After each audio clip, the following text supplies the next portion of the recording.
Bueno, ¿cómo andan? Bueno, vamos por la tercera clase. ¿Mm? Y nada, en realidad este pequeño videíto de introducción es para reiterarles que la clase que van a ver ahora está grabada para el curso del primer cuatrimestre, nada ha cambiado.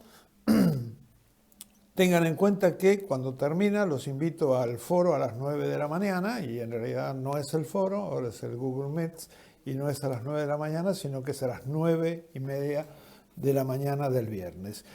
Y vamos a hablar en esta clase, tocamos derechos y obligaciones de las partes en el contrato de trabajo, sería el primer fragmento, y a continuación el segundo tema que desarrollamos es remuneración. Nada, las dudas que surjan las charlamos, reitero, el viernes a las 9:30 de la mañana en el Google Meet. Yo les voy a mandar, como siempre, les mando el link un ratito antes y ahí nos vemos. Suerte, que les sirva, que no se aburran. Bueno, ¿qué tal? De nuevo, juntos. Bueno, hoy vamos a empezar hablando de lo que son los derechos y los deberes de las partes en el contrato de trabajo. En general, como un concepto para tener en cuenta, hay que ver que los derechos del trabajador están correlacionados con, a su vez, deberes del empleador. Y a la inversa es exactamente lo mismo. Los derechos del empleador con relación a su trabajador están relacionados con las obligaciones que tiene el trabajador derivadas de la presencia del contrato de trabajo. Desde el punto de vista de cuál sería la obligación principal de ambas partes en este contrato, el trabajador tiene la obligación central de poner su fuerza de trabajo a disposición del empleador. Esta es la obligación principal. Y remarco esto, su obligación no es estrictamente el realizar la tarea. Su obligación sí central es poner a disposición del empleador su fuerza de trabajo. Y es el empleador quien debe otorgarle tareas. Esta es la obligación principal del trabajador. ¿Y cuál es la obligación principal del empleador? El pago de la remuneración. Esos son los dos principales elementos en esta relación de trabajo. Vamos a ver cuáles son las facultades, los derechos que tiene el empleador vinculado al contrato de trabajo. Bueno, tenemos, primer elemento, tiene la facultad de organizar el trabajo. ¿Se acuerdan cuando hablamos de que el trabajador se insertaba en una estructura que le resultaba ajena y que otro disponía de ello? Bueno, en el caso este, cuando hablamos de los derechos del empleador, tiene una clara expresión, esto que estábamos viendo, porque es el empleador quien tiene la facultad de organizar el trabajo. Otra facultad que tiene, vinculada a esto que dijimos, es la de establecer reglamentaciones, ¿no? Es el empleador quien establece cómo se va a desarrollar, ¿no? Y eventualmente sancionar las inconductas del trabajador. El empleador también tiene las facultades de contralor. Y vamos a desarrollar un cachito cuál sería el concepto de esto de organización, ¿no? Derecho del empleador organizar el trabajo. El empleador es quien va a indicar qué tareas debe realizar el trabajador, en qué circunstancias debe realizarlas, en qué horario va a realizarlas, porque organiza el trabajo y cómo distribuye las distintas tareas dentro de un mismo espacio de trabajo. Y debe dirigir cómo serán las tareas. ¿Se acuerdan que también hablamos cuando mencionábamos el tema de la subordinación técnica. ¿No? Bueno, aquí tenemos la expresión concreta. El empleador es quien debe dirigir, establecer de qué manera va a trabajar cada uno de sus dependientes. Y en este punto tenemos que incorporar un elemento importante que es dentro de lo que podríamos llamar estas facultades jerárquicas de organización y de dirección, lo que conocemos como el ius variandi o el derecho a variar. ¿Qué quiere decir esto? ¿Qué institución es la que estamos mencionando? Se refiere a aquellas facultades, aquella atribución que tiene el empleador de variar unilateralmente, porque si fuera de común acuerdo no tendríamos por qué hacer cuestión, porque habría acuerdo entre las partes. No, pero aquí estamos mencionando una facultad que tiene el empleador de variar unilateralmente determinadas características de la prestación de trabajo. Y lo puede hacer unilateralmente, pero en el marco de garantizarle al trabajador la defensa de sus derechos. ¿Y esto qué quiere decir? Quiere decir que el empleador puede modificar elementos del contrato de trabajo que no sean sustanciales. No puede modificar unilateralmente la remuneración. No puede modificar unilateralmente a alguien que lo contrató como oficial, hacerlo trabajar como ayudante, pretender pagarle como ayudante. Entonces son elementos esenciales que no puede modificar unilateralmente el empleador. Entonces, primer elemento, esto, que no sean circunstancias esenciales en el contrato de trabajo. Y lo otro que tenemos que incorporar es que no le genere esta modificación al trabajador ningún perjuicio, ni material ni moral.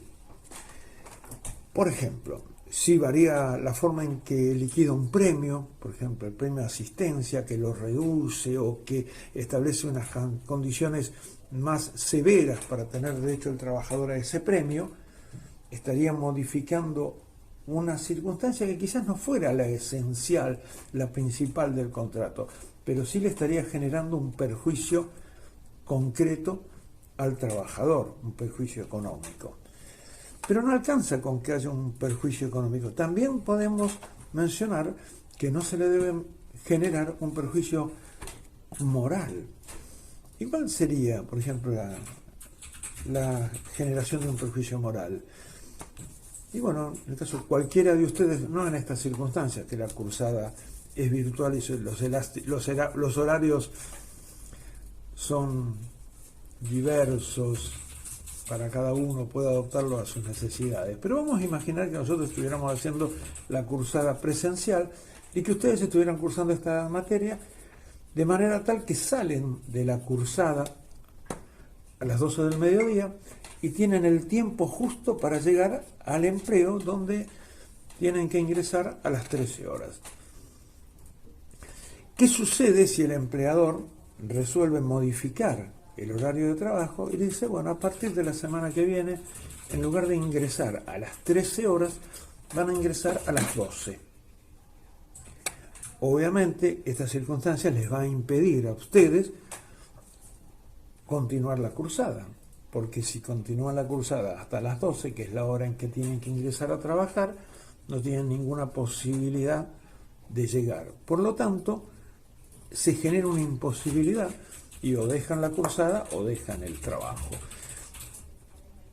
Esta situación le genera al trabajador un perjuicio moral y el trabajador puede oponerse, puede acreditar la circunstancia y oponerse a esa modificación.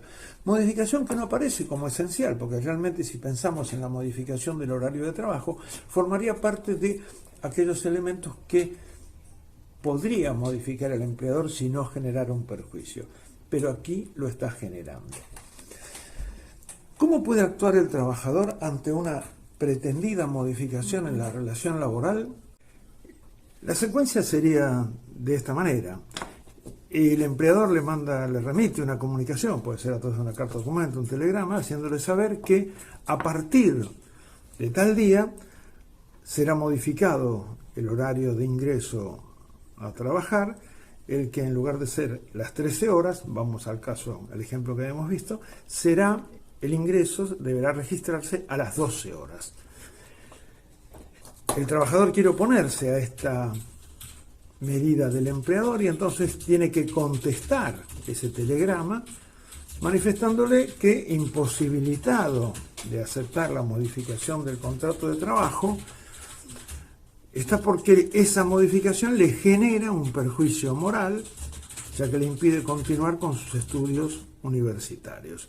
Por lo tanto, le hace saber que deberá abstenerse de modificar el horario habitual y continuar con el que manteníamos.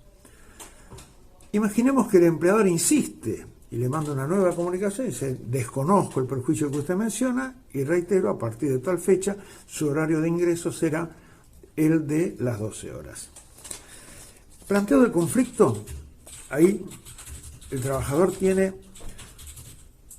dos caminos. Un camino es manifestar, insistir en su postura de el perjuicio que le genera el cambio de horario y considerar la conducta del empleador como una injuria y darse por despedido, romper el contrato de trabajo y reclamar las indemnizaciones por despido.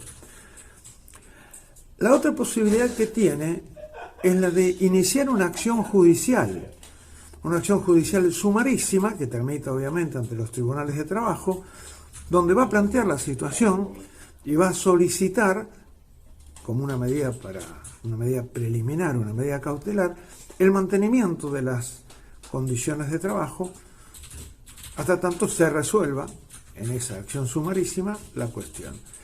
Se plantea la acción sumarísima ante el tribunal va a sacar una resolución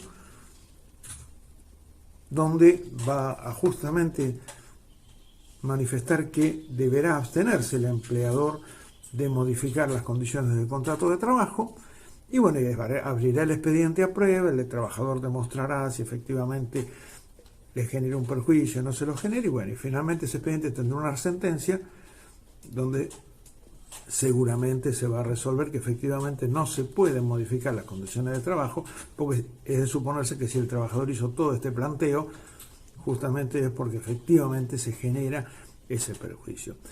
Esas entonces son las dos opciones que tiene el trabajador.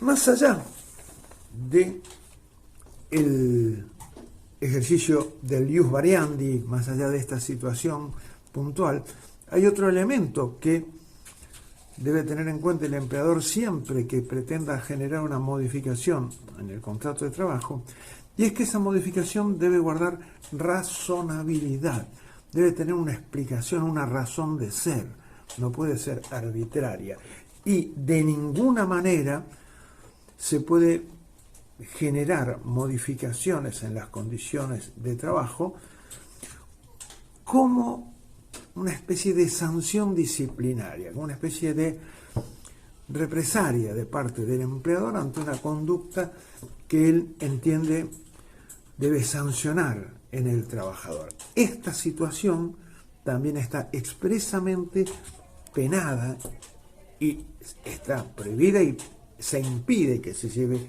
adelante. ¿Cuáles serían los cambios posibles que el empleador puede realizar en el ejercicio del ius variandi?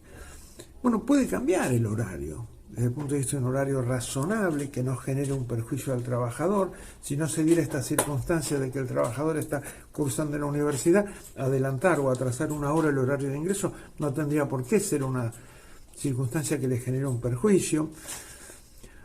Puede disponer cómo distribuir las distintas tareas respetando la categoría del trabajador, puede establecer una determinada modificación de manera tal de que dentro de la jornada de trabajo se puede establecer un horario para el almuerzo de los trabajadores.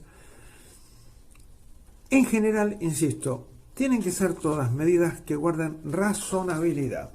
que simplemente se ajusten a lo que deben ser las conductas del trabajador y del empleador, que ambos deben actuar como como un buen trabajador, como un buen empleador, aplicando el principio de buena fe. Otra modificación que es muy común, el cambio del lugar de tareas. Por ejemplo, cuando se genera un cambio de tareas, vamos a imaginar que el trabajador está desempeñándose para una cadena de supermercados y que en un momento determinado le plantean que a partir de tal fecha, en lugar de prestar servicios en el local que está en la ciudad de Avellaneda, tiene que empezar a prestar servicios en el local que está en la ciudad de Quilmes. En principio es una modificación que guarda razonabilidad, tiene que ver con las facultades del empleador de ordenar su establecimiento y no debiera generarle perjuicio.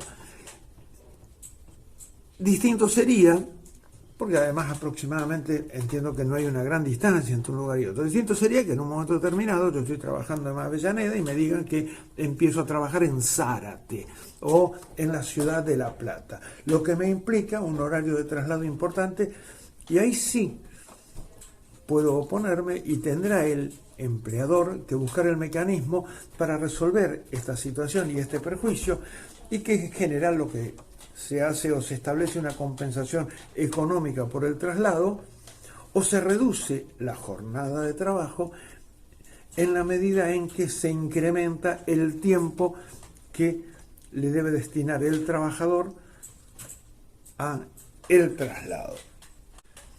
Otro de los derechos que tiene el empleador es el de ejercer el poder disciplinario.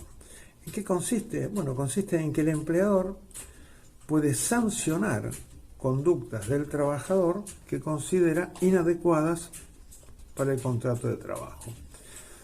Es una facultad que tiene el empleador en el marco de el resguardo, como siempre, de los derechos del trabajador. Y estas medidas disciplinarias pueden ser desde una medida leve, como puede ser un llamado de atención, un apercibimiento, puede ser una suspensión, y se puede llegar al despido, considerar que se justifica despedir y romper el contrato de trabajo, que obviamente esta es la sanción más grave. Las sanciones tienen que tener dos elementos para poder ser aplicadas legítimamente. Un elemento es la inmediatez. Cuando se genera una situación que el empleador entiende da motivo a aplicar una sanción, de manera inmediata debe aplicar esa sanción. No puede dejar pasar el tiempo. Si el hecho sucedió hoy, no puede dejar pasar 2 o 3 jornadas de trabajo y después aplicar la sanción. Tiene que ser inmediato, porque si no estaría perdiendo sentido, daría la impresión de que esa conducta disvaliosa del trabajador no fue tan importante como para aplicar la sanción. Entonces, primer elemento, inmediatez. Segundo elemento, proporcionalidad. Debe tener proporcionalidad la sanción que se aplica con relación a la conducta que se pretende sancionar. No podemos sancionar con el despido una llegada tarde. En cambio, sí podríamos sancionar con el despido una reiteración de llegadas tardes que fueron en el camino recibiendo distintas sanciones menores. Por ejemplo, vamos a imaginar que un trabajador llega tarde y le mandan un apercibimiento, le hacen saber que deberá tener más precaución, cumplir el horario. Reincide, entonces ya no un apercibimiento, sino que le aplican una suspensión por un día por haber llegado tarde tal fecha. Después vuelve a llegar tarde, le vuelven a aplicar otra suspensión, y así, después de sucesivas suspensiones, se puede llegar a, ante una nueva llegada tarde, ya reiterativa, de muchas, y después de varias suspensiones, donde se le hace saber que se le aplicará una sanción mayor. Entonces se llega al momento del despido, donde una nueva llegada tarde, considerando los antecedentes, la reiteración y el haber desoído todos estos apercibimientos, se considera la conducta injuriosa y se da por concluido el contrato de trabajo. Despido por reiteración de llegadas tardes. Ahora, los apercibimientos no tienen límite la cantidad que se puede hacer.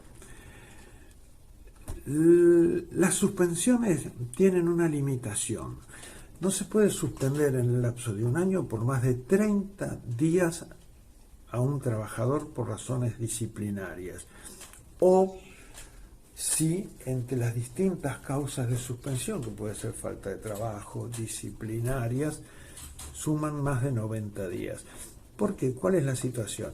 Si el trabajador es suspendido por menos de 30 días, lo suspenden una vez por 5 días, otra vez por 10 días, otra vez por 8 días, y esa suma de días da 20 y pico,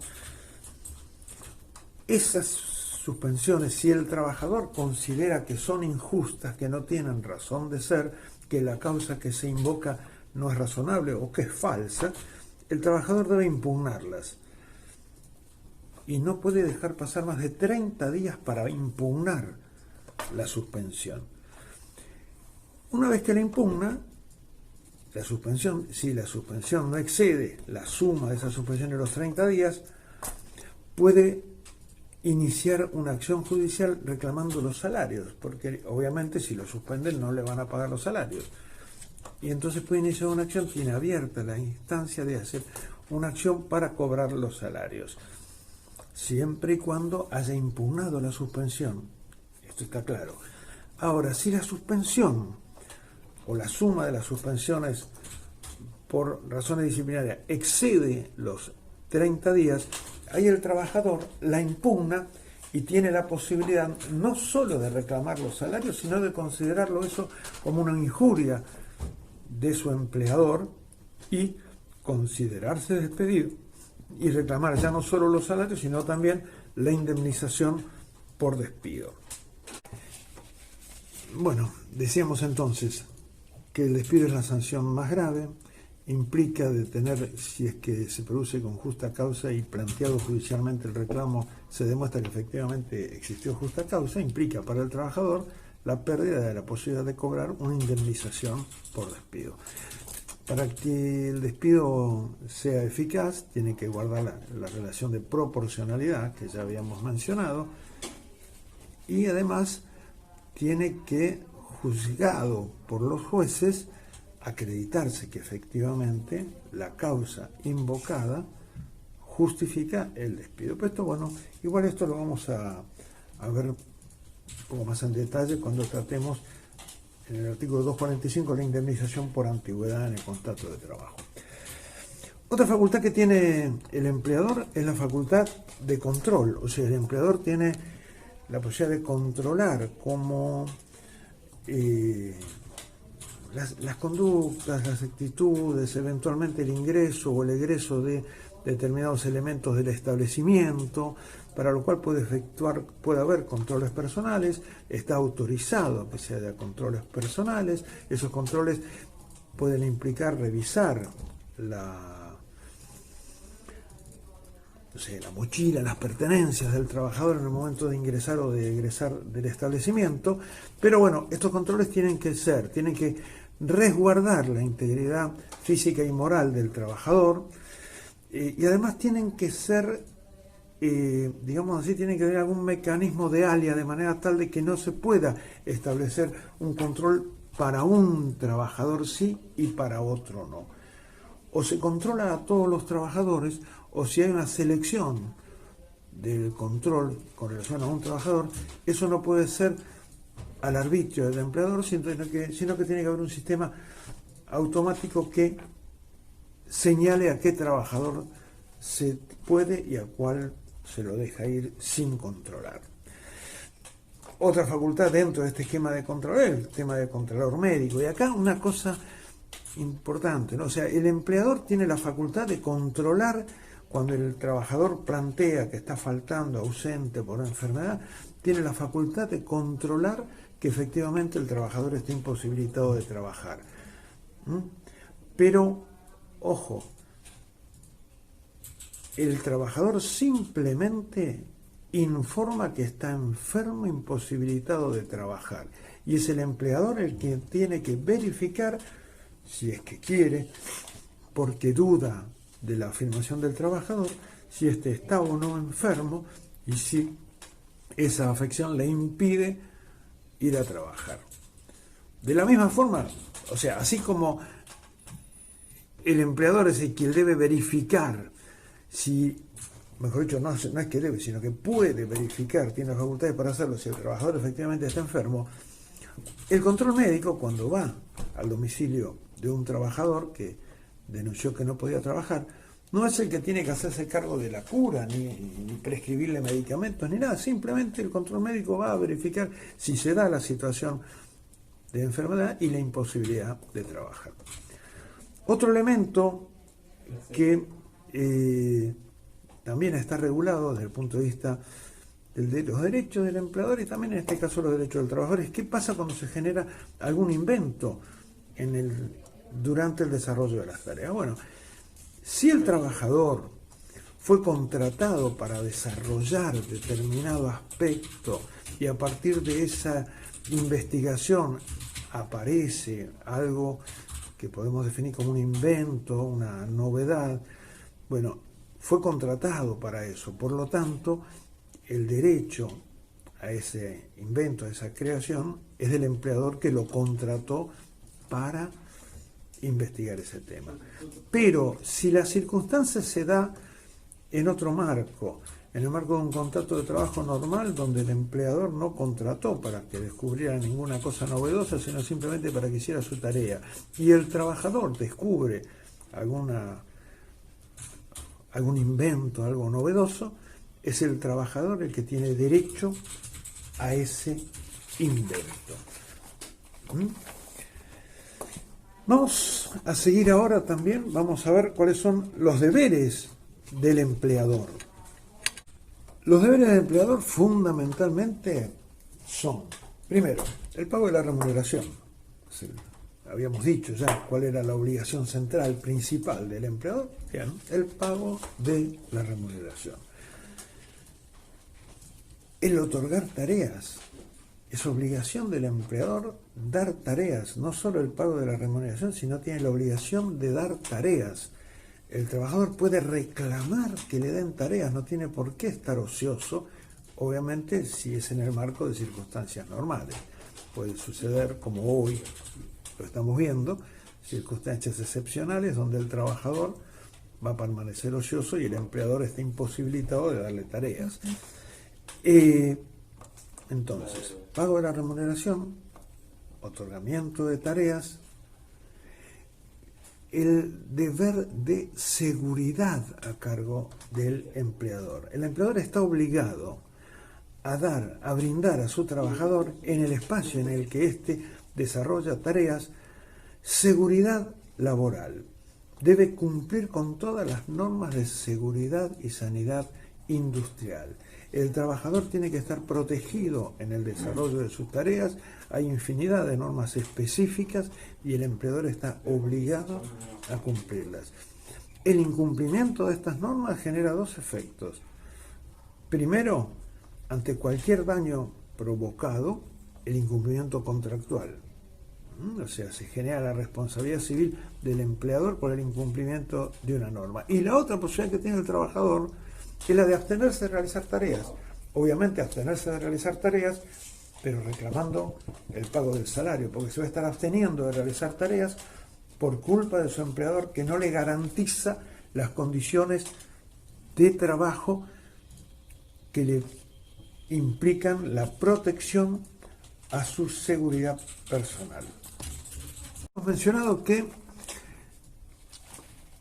hablando ahora de los derechos y las obligaciones, derechos y deberes del trabajador, habíamos dicho que esto es una relación bilateral, o sea, donde el derecho de uno en general tiene que ver con la obligación del otro y el derecho del otro tiene que ver con la obligación de uno. Entonces, desde el lado del trabajador, derecho a la percepción del salario, derecho a que le otorguen tareas, derecho a que se le garanticen las condiciones de seguridad e higiene industrial. Obligaciones, prestar su mejor fuerza de trabajo para el empleador, realizarlo con la diligencia de un buen trabajador. Lo dijimos, derecho de un lado, obligación del otro. Derecho del otro, obligación de uno. Así de sencillo. Bueno, vamos a charlar un poco ahora con relación al concepto de remuneración. ¿Qué es la remuneración? Ya lo venimos diciendo. Es aquello que recibe el trabajador como contraprestación por su fuerza de trabajo puesta a disposición del empleador. Ese es el concepto de remuneración. Es importante que hagamos una diferenciación entre lo que se considera, porque no todo el dinero, no todo lo que recibe el trabajador como contraprestación es remuneración. Hay una gran diferenciación y la podríamos hacer marcando que dentro de aquello que recibe el trabajador, que es remunerativo y que no es remunerativo. Remunerativo como concepto, para que no genere dudas, es todo aquello que está sujeto a aportes y contribuciones previsionales. Todo aquello que tiene descuentos en una contraprestación a un trabajador, eso es remunerativo. No remunerativo justamente es lo que no está sujeto a aportes. ¿Qué es remunerativo? Y remunerativo es el sueldo, los adicionales por presentismo, adicionales por tareas peligrosas, las horas extras. Todo eso es remuneración, es remunerativo, tiene aportes previsionales. ¿Qué es no remunerativo? Y no remunerativo, por ejemplo, son las asignaciones familiares. Eso no lleva descuentos, es más, ni siquiera lo paga directamente el empleador. Se lo percibe el trabajador a través del sistema de seguridad social. No es remunerativo, no son remunerativos los viáticos. Cuando el trabajador, por su tarea, tiene que incurrir en gastos de viáticos y debe rendirlos, se les da una cantidad de dinero y debe rendirlos. Cuando debe rendirlos, debe presentar una liquidación de los gastos en que incurrió de viáticos. Eso es no remunerativo. Contrariamente, si se pone un rubro en la liquidación que dice viáticos, pero no está exigida la rendición de ese viático, hay un número global y que queda discrecionalmente a disposición del trabajador, eso se considera remunerativo y está sujeto a aportes y contribuciones. No es remunerativa la indemnización por despido. No es remunerativa la indemnización por la falta de preaviso cuando se paga. Son rubros no remunerativos. ¿Y dónde está la gran diferencia? Lo que mencionamos. Ojo, tener presente, igual lo vamos a ver cuando vemos el artículo 245. Que no sea remunerativo no significa que algunos de estos conceptos puedan ser tenidos en cuenta al calcular la indemnización por despido. Pero lo vamos a ver después. Hablando ahora de remuneración, tenemos que mencionar la institución del salario mínimo vital y móvil. ¿Qué es esto? Esto es la mínima remuneración que tiene que percibir un trabajador en relación de dependencia por la tarea que realiza. Desde el punto de vista del valor del salario mínimo vital y móvil, que actualmente está casi en 17.000 pesos mensuales que equivale a 200 horas, ¿verdad? O sea, son 200 horas dentro del mes. Esta remuneración sería de aplicación a aquellos trabajadores que no tienen un encuadramiento gremial, que no están regidos por los convenios colectivos de trabajo. O sea, cada actividad laboral está encuadrada, los empleados de comercio, los obreros de la construcción, los obreros metalúrgicos, los químicos. Bueno, todas estas actividades tienen una regulación específica y convenios colectivos que celebran entre la organización gremial de los trabajadores y la organización que nuclea a los empleadores, firman un convenio colectivo donde se establecen tarifas, valores. Bueno, todos los trabajadores que no están incluidos, que realmente son muy pocos, entrarían en esta categoría, o sea, nunca podrían recibir menos del salario mínimo vital y móvil.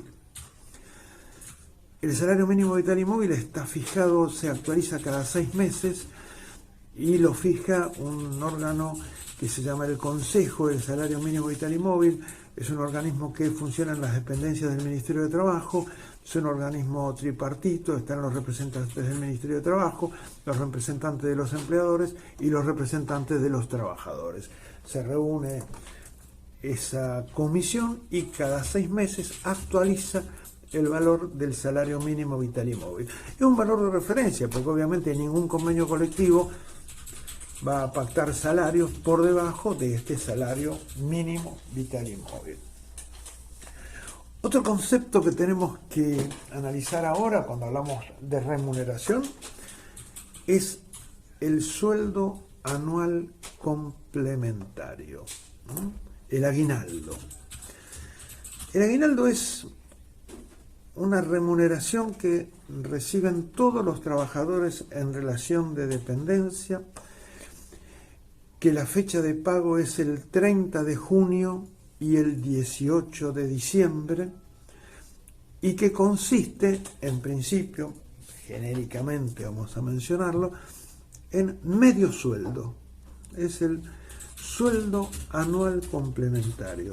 Se paga en 2 etapas y es medio sueldo que se paga el 30 de junio y medio sueldo que se paga el 18 de diciembre. Obviamente, esto sin perjuicio del sueldo que cada trabajador tiene que percibir por el mes que está transcurriendo y cobrando. Eso está claro. ¿Cómo se calcula el aguinaldo, el salario, sueldo anual complementario?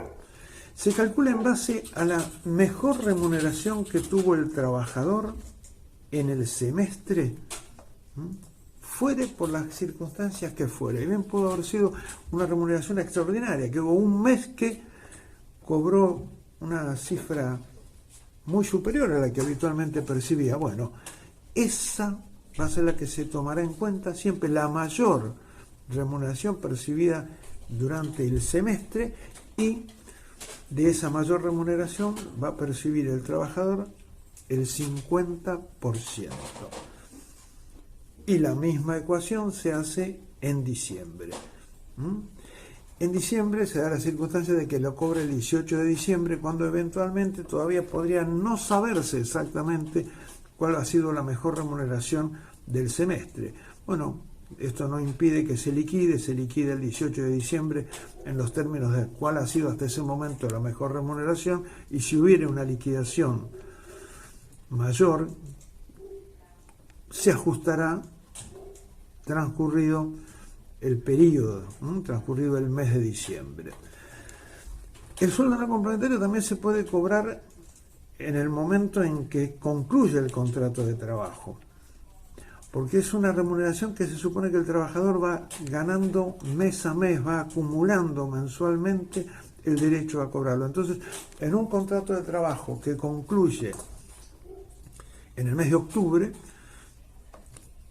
el trabajador va a tener derecho a cobrar las remuneraciones que percibió durante todo el trayecto, pero además va a tener derecho a cobrar a la parte proporcional del aguinaldo que devengó hasta el momento en que concluye el contrato de trabajo. Concluya de la manera que concluya porque lo despidieron, concluya porque renunció, concluya porque se jubiló, fuere cual fuere la razón por la cual concluye el contrato de trabajo, el trabajador tiene derecho a cobrar ese aguinaldo proporcional. Y que se va a hacer la cuentita, o sea, si a 6 meses de trabajo le correspondía medio sueldo, a 3 meses te corresponderá la parte proporcional, o a 2 meses la parte proporcional, o a 20 días la parte proporcional. Es una cuenta que debemos hacer. Y bueno, en el trabajo práctico vamos a incorporar esto para que podamos ver bien cómo se liquida. Otras formas de remuneración que también tenemos que tener en cuenta, porque tenemos la remuneración principal, o sea que sería el sueldo, pero también hay otras que habíamos dicho antes que podríamos considerar como accesorias, que son los adicionales que pueden tener que ver que son premios por presentismo. Es muy común en los convenios colectivos establecer un porcentaje para que se pague por encima de los sueldos en función de haber cumplido el trabajador íntegramente con la asistencia durante el mes, premios por determinadas circunstancias. Los obreros metalúrgicos tienen premios por calorías cuando trabajan en alguna cercanía de un espacio que genera altas temperaturas, hay un premio. También están las comisiones, que es aquello que se le paga al trabajador vinculado o a su producción o a la venta de determinados productos. Se pacta, generalmente es un porcentaje del valor de aquello que se produce o que se... En el caso de la producción se establecen valores simbólicos por objeto producido, no necesariamente vinculado al valor de ese objeto. En el caso de las comisiones por venta, sí, en general está vinculado al volumen de la venta, es un porcentaje de ese volumen de la venta. Y en el caso de las comisiones, en este caso, se puede dar la situación de comisiones individuales, cuando cada trabajador cobra su comisión por las ventas que concreta, comisiones colectivas, cuando se prorratea entre todos los trabajadores el producido de las ventas de todos los vendedores, y también existe lo que se llama la comisión indirecta. ¿Qué es la comisión indirecta? Es el caso en que el trabajador tiene asignada una zona o una cantidad de clientes a los que debe atender, a los que le vende su producto, y obviamente cuando concreta operaciones gana la comisión. La comisión indirecta la gana cuando ese cliente o un cliente de la zona de ese vendedor directamente hace una compra al empleador. Yo soy vendedor de un mayorista de productos alimenticios y en lugar de esperar a que venga el vendedor, llamo y hago una compra telefónica directamente a la tienda mayorista. Esa venta, si corresponde a la zona de un vendedor o si corresponde a la cartera de clientes de un vendedor, le permite ganar al vendedor de cualquier manera su comisión. En este caso se la denomina comisión indirecta. En general, sin perjuicio, que como siempre decimos, esto que estamos charlando, yo les voy mencionando así los temas por ahí más importantes, ¿no? Pero bueno, la idea es que completen esto que estamos charlando con la lectura como mínimo de la guía laboral o con cualquier manual, cualquier material que tengan para ampliar estos conceptos. A partir de las 9 nos encontramos en el foro y ahí charlamos las dudas que a ustedes se les puedan plantear. Y con relación a la forma de liquidar el aguinaldo, seguramente alguno de los prácticos que vamos a hacer para la semana que viene va a incluir diversos casos de liquidación del sueldo anual complementario. Pero es importante que en el foro me planteen las dudas que surjan de la charla o las dudas que surjan de la lectura del material bibliográfico. Y también eventualmente porque planteen sugerencias, si hay situaciones que podemos mejorar. Esta experiencia del aula virtual, de las clases virtuales, es una experiencia donde yo al menos estoy aprendiendo. Esto es algo que no estaba habituado a realizar. Es más que no tenía ni siquiera demasiado interés en realizar, pero que bueno, no tengo más alternativa que hacerlo porque las circunstancias nos obligan a hacerlo. Pero bueno, estamos todos aprendiendo en ese aspecto y con gusto yo voy a escuchar sugerencias que permitan optimizar el tiempo que le estamos dedicando a la materia. Bueno, espero que les haya servido la charla y nos vemos en el foro a las 9. Hasta luego.